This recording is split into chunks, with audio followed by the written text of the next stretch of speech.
Hello बच्चों, current electricity chapter से आज का हमारा नेक्स्ट एग्जाम्पल क्वेश्चन है।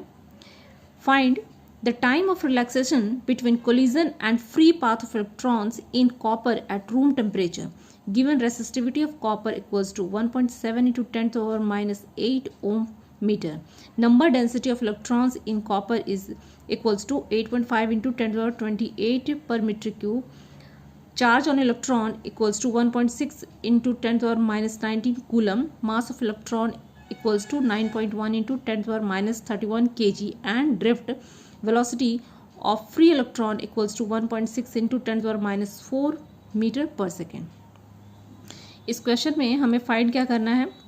फाइंड करना है जो लिखा है फर्स्ट लाइन में कि find the relaxation time between collision and free path of electrons. तो दो चीज़ हमें फाइंड करना है, relaxation time and free path of electron in copper at room temperature. और इसमें जो डेटा है वो दिया हुआ है, रेसिस्टिविटी दिया हुआ है, कॉपर जो डेंसिटी इलेक्ट्रॉन डेंसिटी है वो दिया हुआ है, चार्ज ऑन इलेक्ट्रॉन्स दिया हुआ है, मास ऑफ इलेक्ट्रॉन है और ड्रिफ्ट वेलोसिटी है। तो हमें यहाँ पे जो रिलैक्सेशन टाइम है इसका कोई रिलेशन जो रेसिस्टिविटी के साथ में है उस तरह का कोई रिलेशन या फॉर्मूला हमें जो रेसिस्टेंस जब हम पढ़ रहे थे तो वहाँ पे देखने को मिला होगा, वो हमें थोड़ा रिकॉल करना पड़ेगा और उस फार्मूला को यूज़ करते हुए हमें एक क्वेश्चन को सॉल्व करना है। तो थोड़ा हम पीछे जाएंगे और उस फार्मूला को थोड़ा रिकॉल करेंगे। यहाँ पे आप देख सकते हैं कि जब हम ओम्स लॉ पढ़ रहे थे और वहाँ पे रेसिस्टेंस और रेसिस्टिविटी जब टर्म आया था तो हमने ये फार्मूला रेसिस्टेंस के लिए हमने ये पढ़ा था, R=ρL/A। अब यहीं से ड्राइव करते हुए जब हम जाते हैं और हम रेसिस्टेंस के लिए रेसिस्टिविटी के लिए जो फार्मूला हम निकालते हैं वो है m/ne²τ। इसी फार्मूला से एक रिलेशन वहाँ पे बन रहा है। यहाँ पे आप देख सकते हैं कि इस फार्मूला में टॉ जो है वो क्या है, रिलैक्सेशन टाइम, और रेसिस्टिविटी क्वेश्चन में दिया हुआ है, एन है, ई है, एम है, ये सारे चीज़ें क्वेश्चन में हैं। तो ये एक रिलेशन वहाँ से सीधा डायरेक्ट रिलेशन बन रहा है। तो इस फॉर्मूला को यूज़ करते हुए हम क्वेश्चन को सॉल्व करेंगे बहुत आसानी से। तो यहाँ पे हम सबसे पहले जो क्वेश्चन में गिवन है वो डेटा को हम यहाँ पे लिख लेते हैं। तो सोल्यूशन कुछ इस तरह से है कि here rho equals to 1.7 into 10⁻⁸ ohm metre. N जो है क्वेश्चन से वैल्यू यहाँ लिखेंगे 8.5 into 10⁻28 पर मीटर क्यूब। ई का वैल्यू लिखेंगे एम ई जो मास ऑफ इलेक्ट्रॉन है वो वैल्यू है यहाँ पे, और ये ड्रिफ्ट वेलोसिटी। ये सारे जो हैं वो क्वेश्चन से निकल के आ रहे हैं। आप यहाँ पे क्वेश्चन को अगर देखेंगे तो ये सारे वैल्यू यहाँ पे क्वेश्चन पे दिए हुए हैं। बस इनको हम यहाँ पे क्वेश्चन सॉल्व करने के लिए सबसे पहले हम यहाँ पे लिख लेंगे।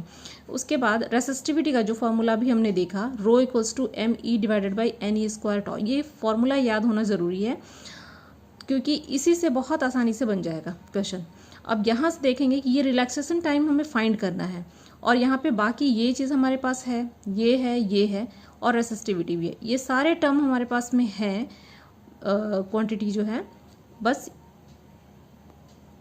ये जो रिलैक्सेशन टाइम नहीं है। तो इसके लिए हम यहाँ पे सॉल्व करेंगे इसको। τ=me/e²n और यहाँ पे इसके बाद इस सारे वैल्यू को यहाँ पे पुट कर देंगे। पुट करने के बाद हम कैलकुलेट करेंगे तो हमारे पास रिलैक्सेशन टाइम निकल के आता है 2.5 into 10⁻⁻14 सेकेंड। तो ये पहला पार्ट इसका सॉल्व हो गया। अब मीन फ्री पाथ के लिए जो दूसरा पार्ट है क्वेश्चन का, फ्री पाथ ऑफ इलेक्ट्रॉन के लिए हम क्या करेंगे, फ्री पाथ के वेलोसिटी मल्टीप्लाइड बाय टाइम। तो यहाँ पे इलेक्ट्रॉन्स की बात हो रही है तो यहाँ पे हम ड्रिफ्ट वेलोसिटी यूज़ करेंगे और टॉ वो क्या है, टाइम। ऐसे अगर हमें कोई पाथ फाइंड करना होता है तो हम वेलोसिटी मल्टीप्लाइड बाय टाइम करते हैं।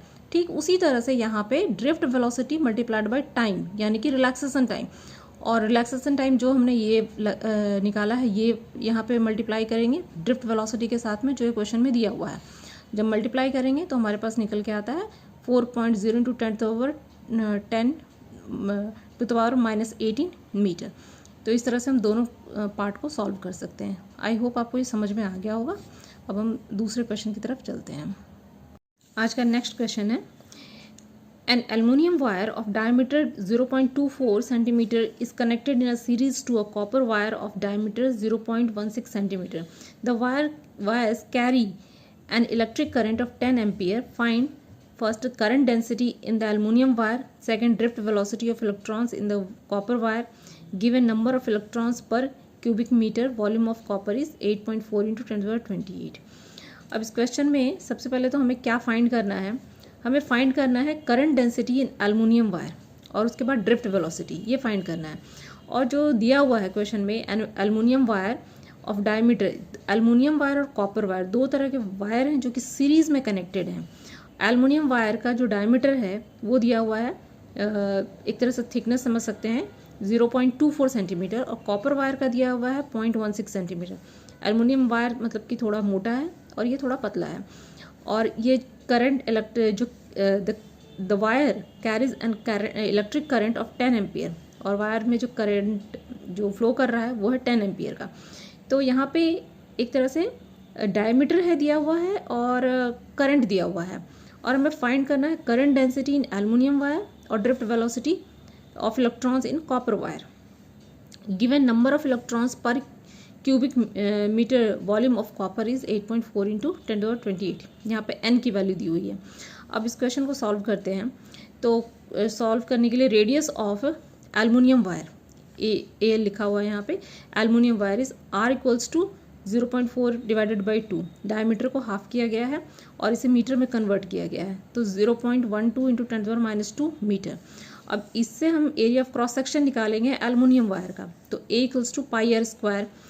तो यहाँ पे पाई की वैल्यू रखेंगे, r की वैल्यू रखेंगे, और कैलकुलेट करने के बाद आ गया 4.5 इंटू 10^-6 मीटर स्क्वायर।